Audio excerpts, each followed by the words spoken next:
내 일생의 성경 통독 39주차 2022년 10월 30일 주일입니다. 주님의 평강을 기원드리며 고린도전서 5장에서 8장까지를 요약하겠습니다.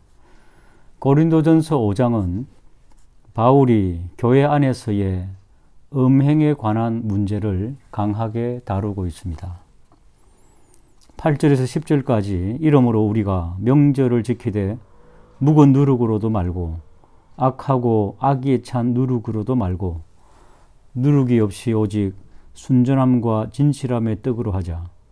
내가 너희에게 쓴 편지에 음행하는 자들을 사귀지 말라 하였거니와 이 말은 이 세상에 음행하는 자들이나 탐하는 자들이나 속여 빼앗는 자들이나 우상 숭배하는 자들을 도무지 사귀지 말라 하는 것이 아니니 만일 그리하면 너희가 세상 밖으로 나가야 할 것이니라. 다만 사도 바울은 깨끗한 누룩으로 살라는 것입니다. 7절 너희는 누룩 없는 자인데 새 덩어리가 되기 위하여 묵은 누룩을 내버리라. 우리의 유월절 양 곧 그리스도께서 희생되셨느니라. 고린도전서 6장입니다. 다툼에 대한 분쟁에 대한 사도 바울의 가르침입니다. 6절과 7절에는 형제가 형제와 더불어 고발할 뿐 아니라 믿지 아니하는 자들 앞에서 하느냐. 너희가 피차 고발함으로 너희 가운데 이미 뚜렷한 허물이 있나니 차라리 불의를 당하는 것이 낫지 아니하며 차라리 속는 것이 낫지 아니하냐.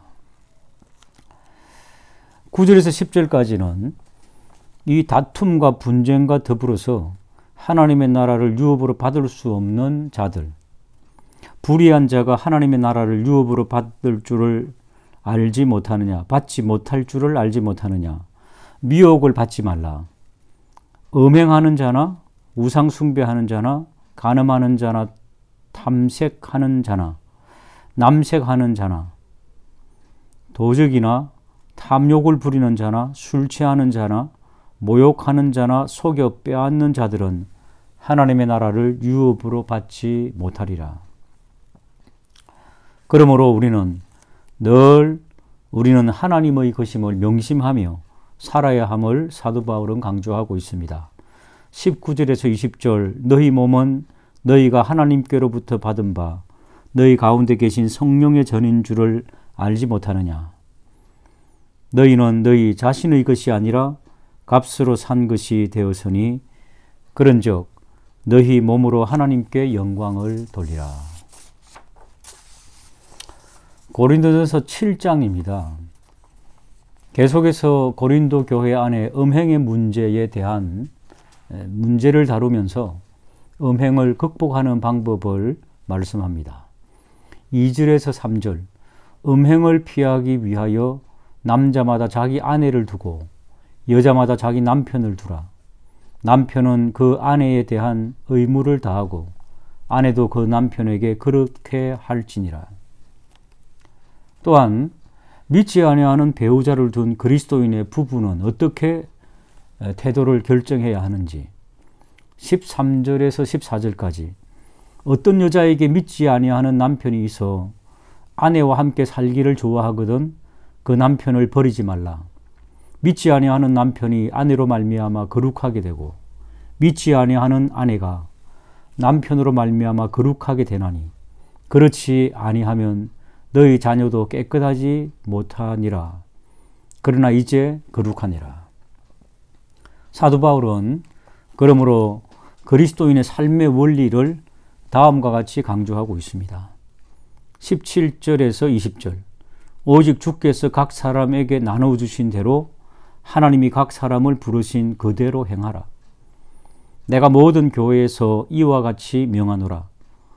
할례자로서 부르심을 받은 자가 있느냐? 무할례자가 되지 말며 무할례자로 부르심을 받은 자가 있느냐? 할례를 받지 말라.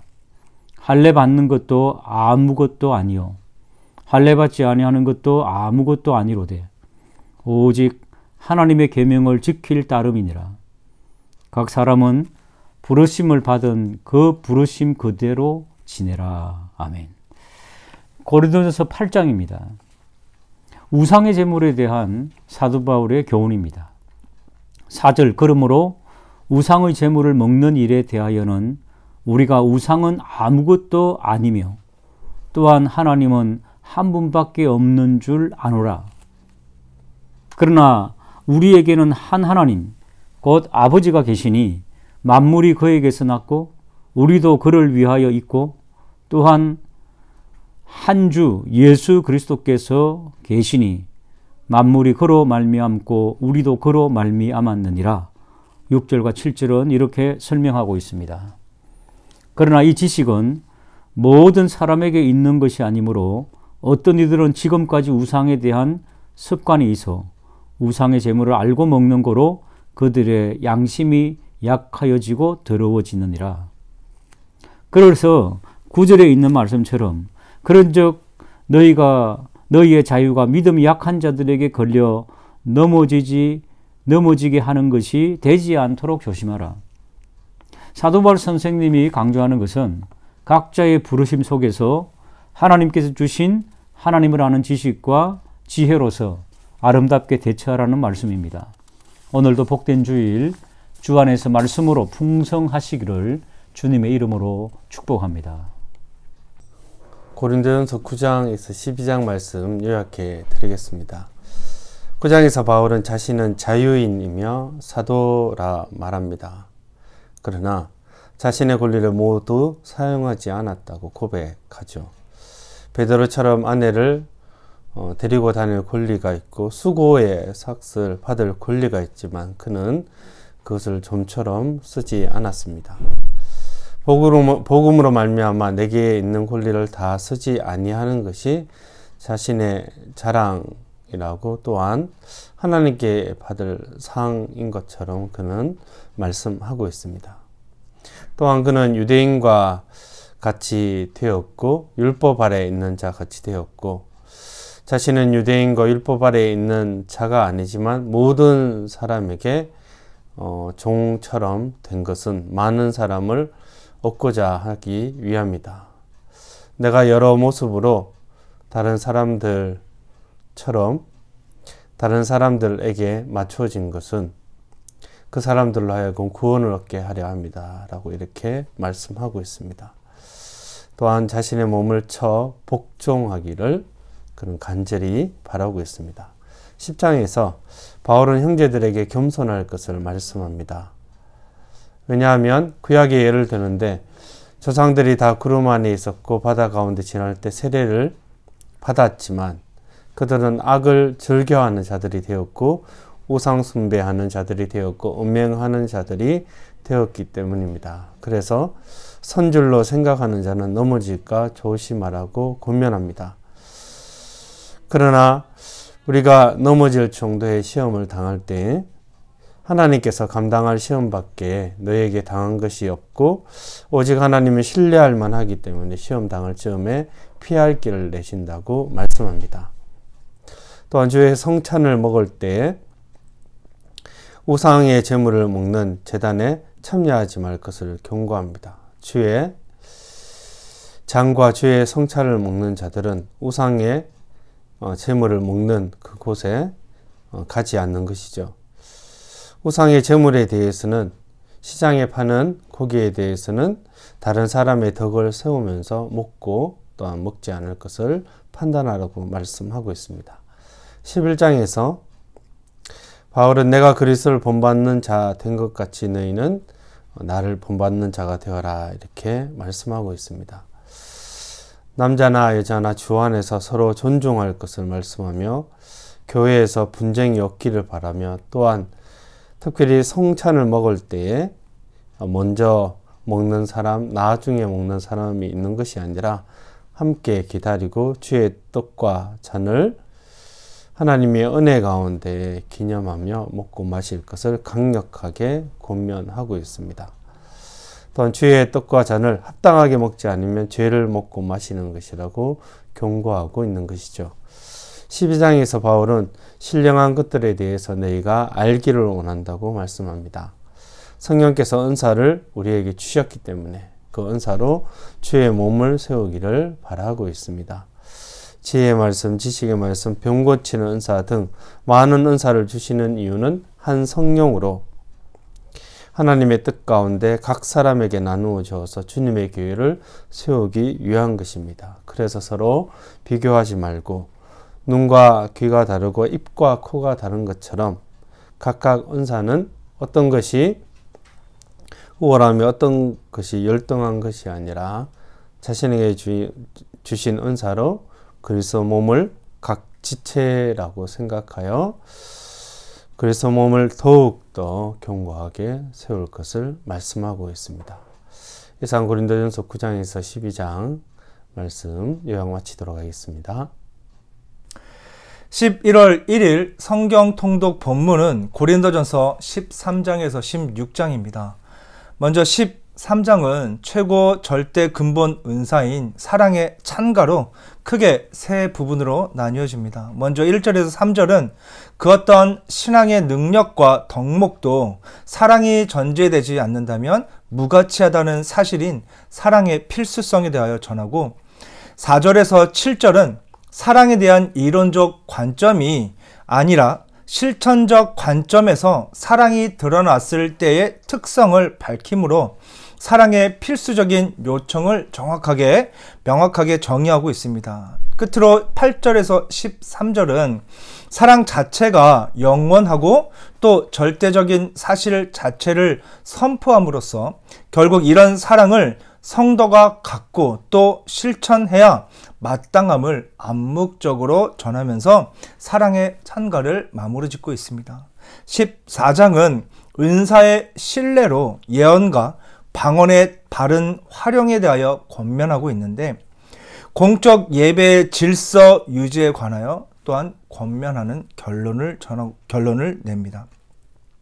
먼저 1절에서 25절은 앞서 나누었던 성도 각자에게 주어지는 다양한 은사를 한 그리스도와 한 교회 공동체를 위한다는 같은 목적 안에서 조화와 질서를 유지하는 가운데 바르게 활용할 것에 대한 교훈을 전하고 있습니다.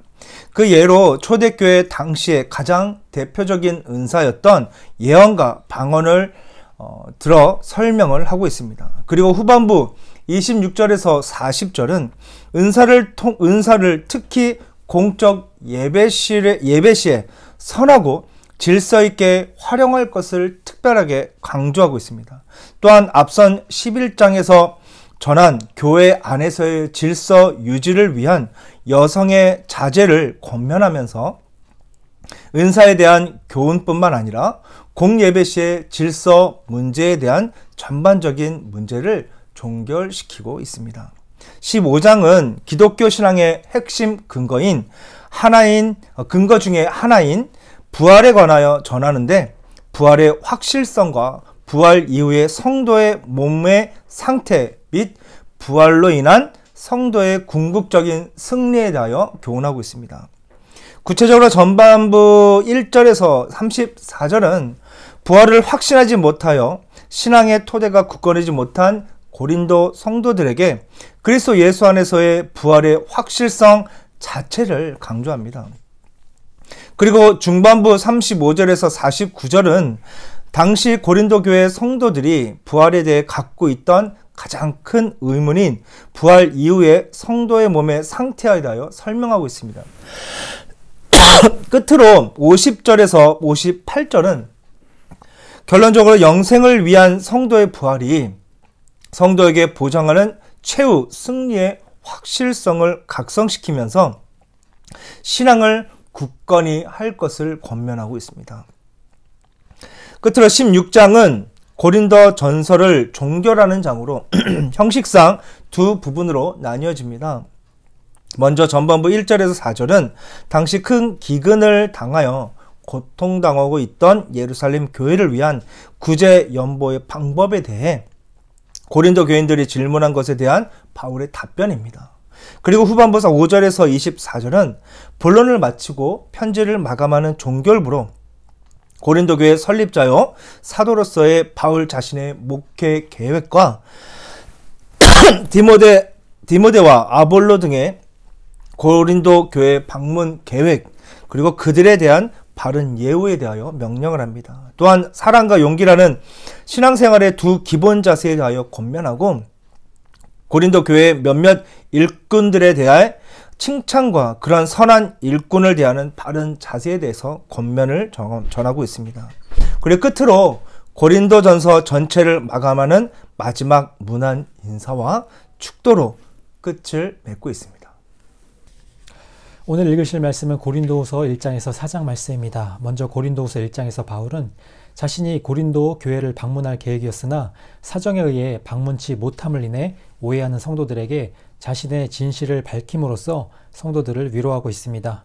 바울은 하나님께서 자신들에게 베푸신 위로의 은혜를 증거함으로써 성도들에게도 하나님의 위로가 넘치기를 원했습니다. 2장에서 바울은 교회에서 범죄한 자에 대한 치리로 인하여 일어날 수 있는 부작용을 방지하기 위하여 교훈하였습니다. 성도들이 그 형제가 실족하지 않도록 위로하고 죄를 용서하라는 것입니다.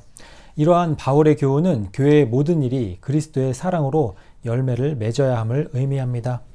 3장에서 바울은 새 언약의 일꾼이 된 자신의 사도직의 성격에 대해 언급하고 있습니다. 그는 자신에 대한 천거서가 필요 없다는 것을 자신의 사역으로 인해 회심한 고린도 교인들을 들어 말하고 있습니다. 그러면서도 바울은 새 언약의 직분이 매우 영광스러운 것이라고 밝혔습니다. 마지막으로 4장에서 바울은 4장의 서두에서 전장에서 밝힌 바 있는 영광스러운 직분을 생각하면서 이로 인해 고난과 핍박이 있을 것이지만 낙심하지 아니하고 복음을 전한다고 말했습니다. 또한 그는 복음을 전하는 일을 방해하는 세력이 있음과 자신의 메시지의 핵심이 그리스도 예수의 주되신 것임을 밝히고 있습니다. 그리고 그리스도로 인해 받은 고난은 미래에 큰 축복이 된다고 밝혔습니다. 안녕하십니까. 네, 오늘도 반갑습니다. 오늘 성경 통독 범위는 고린도후서 5장에서 8장이 되겠습니다. 5장입니다. 바울은 죄의 분별력이 없는 고린도 교회를 향해 교훈과 책망으로 교회가 교회되기를, 성도가 성도되기를 애쓰고 있습니다. 1절부터 6절입니다. 음행의 책망과 그런 사람의 출교를 명합니다. 7절에서 8절입니다. 묵은 누룩을 제거하여 기독교의 순결을 지키도록 권합니다. 누룩은 퍼지는 특징이 있기 때문에 제거해야 함을 의미합니다. 9절에서 13절입니다. 악한 죄를 범하는 형제와는 교제하지 말 것을 권합니다. 6장입니다. 1절에서 8절, 사소한 일에 대하여 소송을 하며 이방인의 재판장 앞에 서는 것을 책망합니다. 9절에서 11절입니다. 고린도 교인들이 이전에 행하던 큰 죄에 대하여 경고합니다. 12절에서 20절입니다. 자유의 남용에 대하여 주의를 준 후에 여러 말로써 음행하는 것을 금지하고 있습니다. 7장입니다. 본 장에서는 사도 바울이 고린도 교인들에 의하여 제출된 결혼에 대한 질문에 답변을 하고 있습니다. 1절에서 9절을 보면 결혼은 음행에 대한 대책으로 정해져 있고 정욕으로 불타는 것보다 결혼하는 것이 낫다고 말합니다. 10절에서 16절은 결혼한 사람은 불신자라도 함께 지내도록, 그러나 불신자인 아내나 남편이 헤어지기를 원하면 그렇게 해도 된다고 말합니다. 17절에서 24절에서는 기독교인이 되는 것은 외부의 상태가 변하는 것이 아니다. 그러므로 부르심을 입은 대로 계속하라라고 말합니다. 25절에서 35절에서는 바울은 결혼하지 않는 사람은 현재의 고난 때문에 그대로 있기를 원하고, 이 세대의 짧음과 결혼한 사람의 세상 근심이 하나님을 섬기는 일에 많은 방해가 됨을 지적합니다. 36절에서 38절, 처녀딸에 대해 지도하고 있습니다. 39절에서 40절에서는 과부들에게 충고를 하고 있습니다. 마지막으로 8장입니다. 바울은 본장에서 고린도 교인들이 질문한 우상에게 바친 것을 먹는 일에 대하여 말합니다. 1절부터 3절입니다. 그들의 지식에 대한 자랑과 교만을 경계하라고 말합니다. 4절에서 6절입니다. 우상의 허망함과 하나님의 유일하심과 그리스도의 중보자임을 증거합니다. 7절에서 13절입니다. 우상의 재물은 먹을 수 있으나 약한 그리스도인 형제를 고려하여 거치는 것이 되어 죄를 지어 멸망하지 않도록 주의해야 함을 가르칩니다. 네, 이상입니다. 감사합니다. 고린도후서 9장입니다. 본장은 참 연보에 대해서 가르쳐 줍니다. 바울은 성도를 섬기는 연보에 대해 가르치는데 본문에서 연보는 준비되어진 것이어야 한다고 전하죠. 그 이유는 우리가 하나님께 드리는 헌금을 준비 없이 갑자기 드리면 안 되듯 성도를 섬기는 연보 또한 아름다운 마음으로 드리기 위해 억지로 드리지 않기 위해 무엇보다 준비하여 아름답게 드리는 것이 중요함을 가르친 것입니다.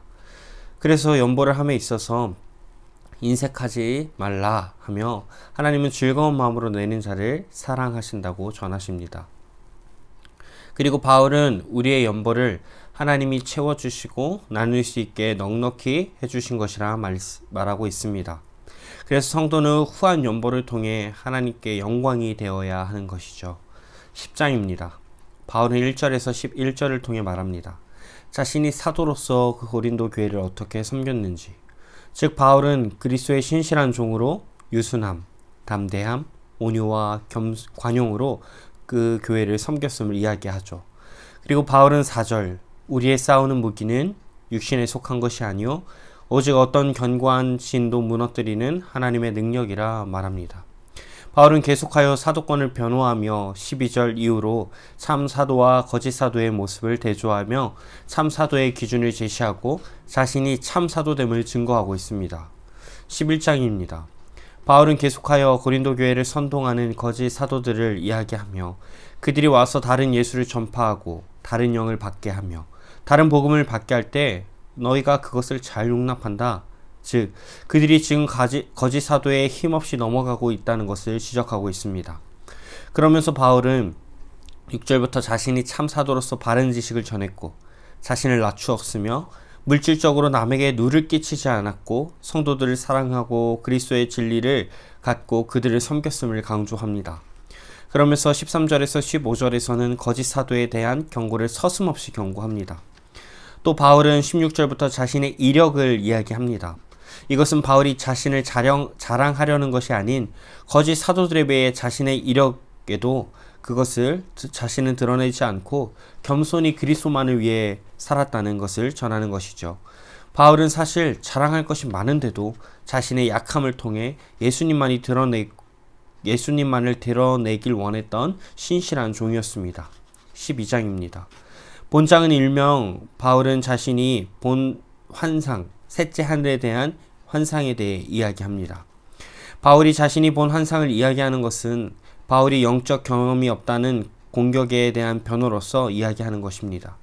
그는 셋째 하늘 4절의 표현으로 낙원 그곳에 이끌려가서 엄청난 환상을 보게 됩니다. 하지만 바울은 이 순간에도 거짓 사도와 같이 그것을 자랑하지 않았고 이렇게 5절에서 말합니다. 나는 약한 것 외에는 자랑하지 않는다. 자신은 자만하지 않고 오직 그리스도만 나타내는 종이라는 것을 다시 강조하는 거죠. 그러면서 7절에서 자신의 육체의 가시를 이야기하며 이것 또한 자신이 자만하지 않게 하나님이 주신 것이다. 9절에서는 내 은혜가 내게 족하다라는 말로써 자신의 이런 고통 중에서도 예수의 은혜는 참으로 부족함 없고 충만하신 은혜임을 드러냅니다. 진정 우리의 약함은 그리스도의 은혜의 강함을 드러내는 통로가 되어야 합니다. 우리도 이런 바울의 모습을 본받고 기억하며 우리의 약함이 그리스도의 은혜의 강함을 드러내는 통로가 되기를 간절히 바랍니다. 11월 5일 고린도 후서 13장 그리고 갈라디아서 1장부터 3장까지 보도록 하겠습니다. 고린도 후서 13장은 고린도 후서의 마지막 장으로 바울은 고린도 교인들이 자신의 권면을 받아들여 모든 문제를 해결하기를 당부하면서 작별 인사와 축복으로서 본 서신을 마감합니다. 5절에 바울은 너희는 믿음 안에 있는가? 너희 자신을 시험하고 너희 자신을 확증하라. 예수 그리스도께서 너희 안에 계신 줄을 너희가 스스로 알지 못하느냐? 그렇지 않으면 너희는 버림받은 자니라. 라고 하며 올바른 길을 걸어가고 있는지 생각해보라는 말씀을 전합니다. 11절에 마음을 같이하며 라는 표현을 사용하며 교인들로 하여금 그리스도 안에서 온전한 믿음을 회복하고 일치 단결할 것을 촉구하며 권면합니다. 갈라디아서 1장은 갈라디아 교인들에 대한 인사와 본서의 기록 목적을 밝힙니다. 사도 바울은 그릇된 가르침에 미혹된 교인들에게 복음의 진리 안에 굳게 거할 것을 촉구합니다. 6절에 바울은 그리스도의 은혜로 너희를 부르신 이를 이같이 속히 떠나 다른 복음을 따르는 것을 내가 이상하게 여기노라 라고 합니다. 이어서 바울은 복음이 예수 그리스도로 말미암은 것임을 강조하기 위해 그분께 직접 수여받은 자신의 사도권을 변호합니다. 12절에 이는 내가 사람에게서 받은 것이 아니요 배운 것도 아니요 오직 예수 그리스도의 계시로 말미암은 것이라 라고 합니다. 갈라디아서 2장에서 바울은 복음의 진리를 변호하기 위해 자신의 이방 전도가 예루살렘 교회의 지도자들도 인정한 정당한 사역임을 밝힙니다. 그는 베드로나 야고보와 게바와 요한을 거론하며 복음의 진리를 계속해서 변호하며 또한 사람이 하나님 앞에서 의롭다 인정받는 것은 율법 준수가 아닌 그리스도께 대한 믿음으로 말미암음을 강조합니다. 16절은 이렇게 말합니다. 사람이 의롭게 되는 것은 율법의 행위로 말미암음이 아니요 오직 예수 그리스도를 믿음으로 말미암은 줄 알므로 우리도 그리스도 예수를 믿나니 이는 우리가 율법의 행위로서가 아니고 그리스도를 믿음으로써 의롭다함을 얻으려 함이라. 율법의 행위로서는 의롭다함을 얻을 육체가 없느니라 라고 하죠. 그래서 바울은 20절에 내가 그리스도와 함께 십자가에 못 박혔나니 그런즉 이제는 내가 사는 것이 아니요 오직 내 안에 그리스도께서 사시는 것이라. 이제 내가 육체 가운데 사는 것은 나를 사랑하사 나를 위하여 자기 자신을 버리신 하나님의 아들을 믿는 믿음 안에서 사는 것이라 라고 고백하며 인간을 구원하신 하나님의 크신 은혜와 우리의 존재 목적을 보여줍니다. 갈라디아 3장에서 율법은 인간의 죄를 깨닫게 하며 복음으로 인도하는 역할을 하는 것이었음을 설명합니다. 바울은 구약의 아브라함의 예를 들며 사람이 의롭다고 여겨지는 것은 율법이 아닌 참된 믿음을 통해서임을 가르쳐 줍니다. 26절에 너희가 다 믿음으로 말미암아 그리스도 예수 안에서 하나님의 아들이 되었으니 라고 하며 믿음을 강조하죠. 오늘 말씀들을 기억하시며 주님을 위해 살아가시고 내일의 예배를 드리시는 모든 여러분 되시기를 바랍니다.